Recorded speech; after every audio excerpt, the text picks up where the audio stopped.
can run, but you cannot hide. We'll be right back.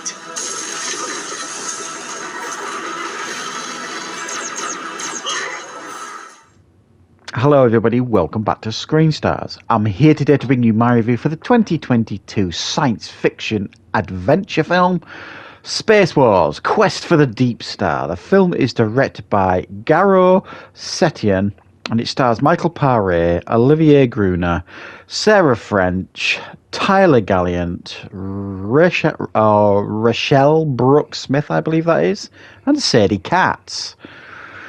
Right, this is a space adventure that focuses on, obviously, well into the future, and there is a possibility now when people die, there is some essence can be extracted from them that essentially, you know, pulls out their soul or whatever, and it's put in like this liquid, this blue liquid, and if you're rich enough, you can have that essence of that person put into like a robotic body, and that person essentially is brought back to life.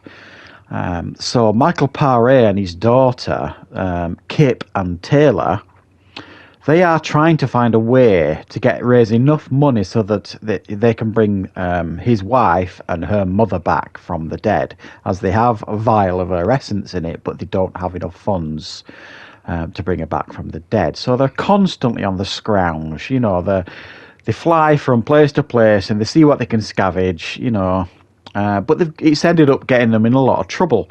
There is Sadie Katz's character, who is trying to chase them down for something that they stole from her. And then there is a gang of pirates, really, led by Olivier Gruner's character, Dykstra, I think he's called.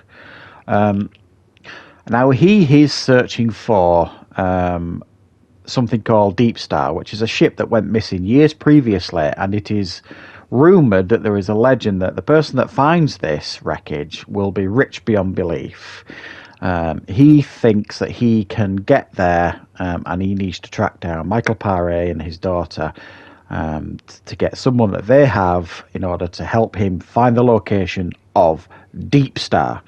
Woo! Right. What are my thoughts on Space Wars: The Quest for Deepstar? Right.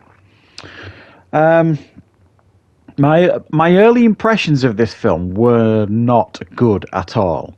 It felt cheap. It felt a little bit tinny. Some of the acting was not great. Some of the effects were a little bit jarringly bad or not very good, and it sounded like, you know, effects were being stolen from things like Battlestar Galactica, and I don't mean like the 2000s version, I mean like the 70s version of Battlestar Galactica. Some of the sound effects sounded just like the Vipers when they're kind of doing a flyby sort of thing, or like the Cylon ships, I can't remember which. So my early impressions of this were not good, and initially, honestly, it felt like an asylum film. It just wasn't really clicking with me at all. But do you know what? I stuck with it, and I actually started to have a fairly decent time watching this film. Much of that is actually down to Michael Paré, who plays this film dead straight. You know, he plays almost like a Han Solo type character. You know, he's a bit of a rogue, a bit of a rebel, and his daughter as well, played by Sarah French Taylor. You know, there's a good chemistry going on between them, and they both play it seriously, and you kind of buy their roles, sort of thing. And then you've got like Olivier Gruner's band of pirates, sort of thing. Again, they play it straight. I mean, some of the acting on his crew is decidedly average, and that's me being generous. But there's an undeniable charm here with this film that you can't shake off. And that, coupled with actually effects that do start to grow on you a little bit. You know, they're nothing special, these effects. Do not get me wrong. But I've seen far worse from low-budget science fiction films that completely take you out of the immersion of the film. This one actually doesn't. It's, you know, you do feel like you're still watching like a space opera type adventure. and the effects aren't bad enough for you to not to forgive them. There are moments in the film where it does kind of raise a smile, I suppose, but not in a good way. Like, for example, every time they land on a planet, it's basically the same planet. Apart from one planet that they land on, it's the same location as the previous planets they've landed on. They just tint it red to make it look more alien. So it's clearly the budget shows up occasionally in this film, but it actually, the pacing keeps the film going. You are actually invested in some of the characters here. Some of them are a little bit more complex than you may actually first give the film credit for. And I certainly, by the end of the film, it almost kind of surprises you that you're still there and you're actually quite invested in enjoying it. It's full-on B-movie stuff, but it really does try to keep you immersed into the film.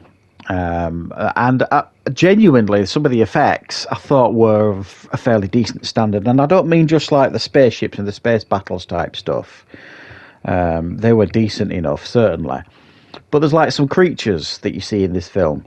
There's like these creatures that they kind of, or the daughter kind of faces on this planet that look decent enough, and there's another creature right at the end of the film that looks decent enough for a film of this type of budget, anyway. But it kind of feels empty as well, unfortunately, this film. And again, this is like budget shining through here. It's like a space film, but there's nobody in it. You only really have interactions between Michael Paré and his daughter, these space pirates, and Sadie Katz's character that's constantly trying to chase them down, and a couple of other characters that turn up right at the end. There is nobody else here in this galaxy or universe, whatever you want to call it. It feels empty, sort of thing. It feels very enclosed, sort of thing. There's no vast spaceports for them to land in, and extravagant alien creatures for them to meet and stuff like that. So they didn't necessarily do a particularly good job kind of expanding on the universe, sort of thing, and immersing us into the world. But again, I can understand and almost forgive that, because, like I say, the budget wouldn't have been particularly high on this film, and that is me, again, being generous. So I'm not going to lie, initially I thought I was going to really, really hate this film. But by the end, I was pleasantly surprised. I watched it all the way through. I was never what you would describe as bored. A couple of times I thought the quality of the film was pretty average and fairly poor. But other times I thought the film was pretty decent and I was reasonably invested. So I'm going to go right down the middle here by scoring it the 5 out of 10 that I've given it. So thanks for watching, guys. I hope you enjoyed this review. I'll be back with more content on the channel very, very soon.